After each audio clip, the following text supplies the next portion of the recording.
Good evening, folks. This evening, I want to talk about something very near and dear to my heart and the hearts of many, many citizens in this fine country of ours. It's the oath of office, and it's a solemn responsibility. This oath is given to military, civilians holding different offices. The oath may be a little different, but is still a basic oath of commitment to your responsibilities and to your country. The political folks in Washington, they all take an oath. It's a little different, but it's still the oath of office.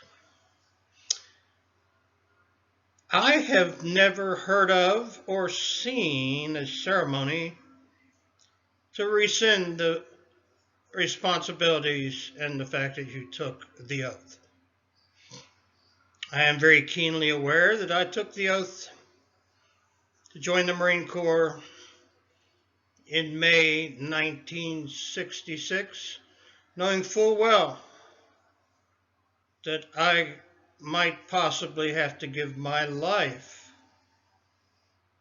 to fight in that controversial war. And in the Marine Corps, those chances went up significantly. Now, the oath that I took started out, I, William Adkins, do solemnly swear or affirm that I will support and defend the Constitution of the United States against all enemies, foreign and domestic, that I will bear true faith and allegiance to the same, and I will obey the orders of the President of the United States and the orders of the officers appointed over me, according to regulations and the Uniform Code of Military Justice, so help me God. So you've actually pledged to two entities, the United States of America and your God. I am concerned that there are a lot of people that have just forgotten about the oath. Not so many of my friends and compatriots, because we're mostly served honorably in the military and a lot of them are retired. I am not confident that the people in Washington, D.C. understand that, especially now that it appears we have a bunch of Bolsheviks occupying our hallowed halls of Congress. I want to point out in this slide,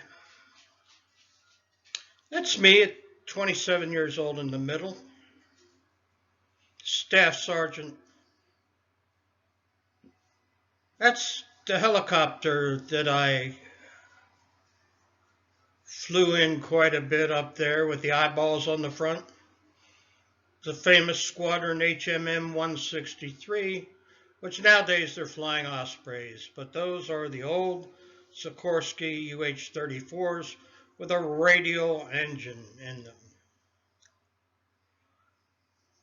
It took a lot of, I don't know if you would call it chutzpah or what, but you were dedicated to the oath to climb in that thing, that's for sure. If you look at the top left-hand corner, you're going to see a fire, bunch of guys hanging around in a garbage pile or could be ammo boxes.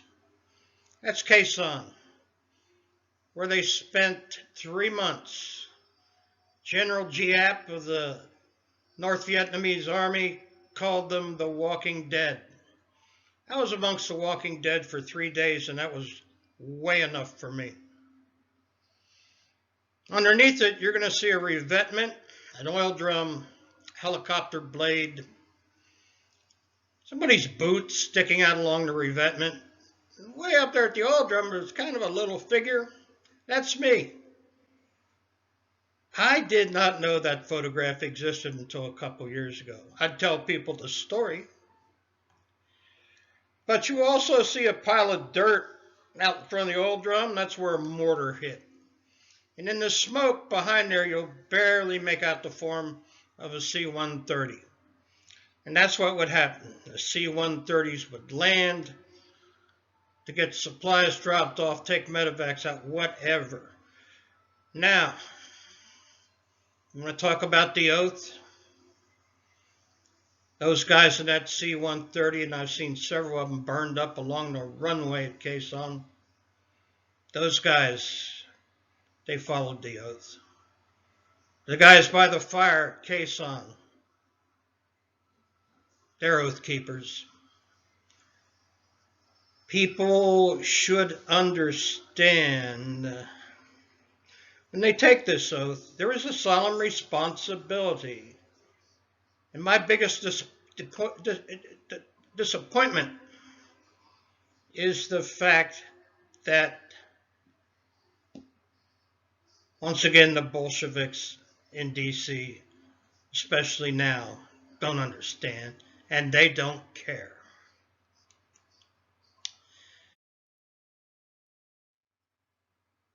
This slide here has a little better shot of the revetment and me up by the oil drum.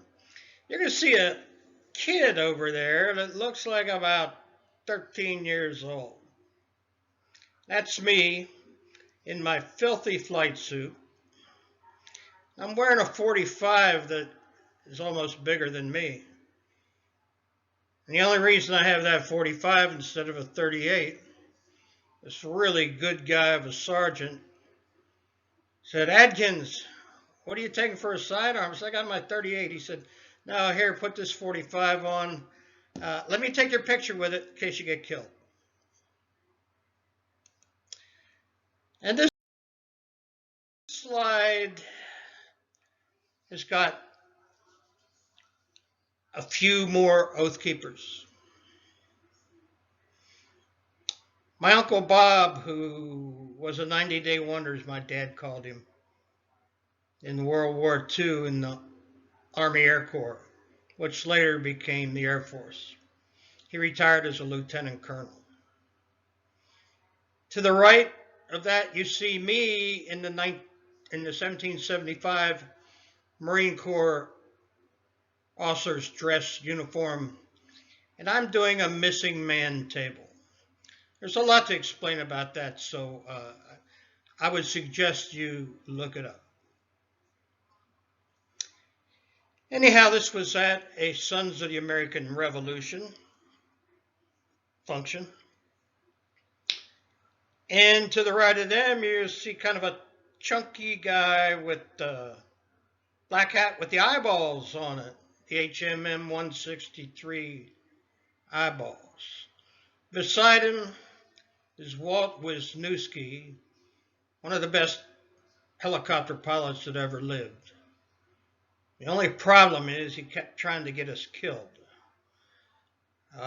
He had an idea that on the approach path where the C-130s came into Khe Sanh, we could go attract fire with the helicopter, and he could call in artillery. And that was a wild ride. You can't get one like that at Disney.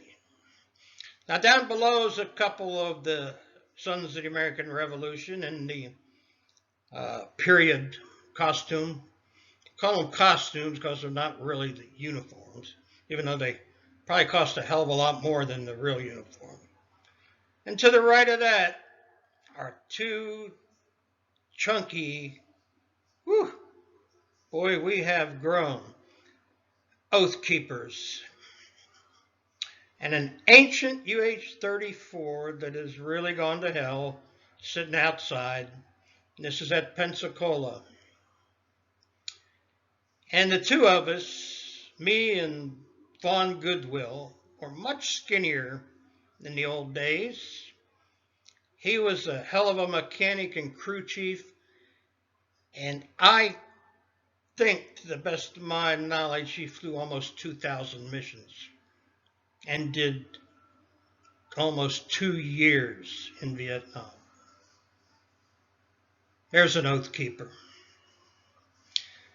So, just to put it all to bed this evening, because I've been trying all day to make this video work, I want to impress upon everyone, appreciate the oath keepers. Hopefully, they will be what keeps this country free. I'm not going to get into politics, but I understand today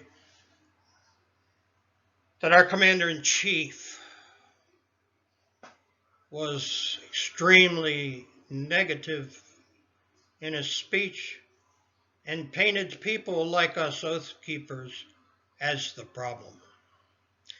So what I'm going to do, I'm going to say the old good evening, which is Semper Fi, and we'll see you the next time.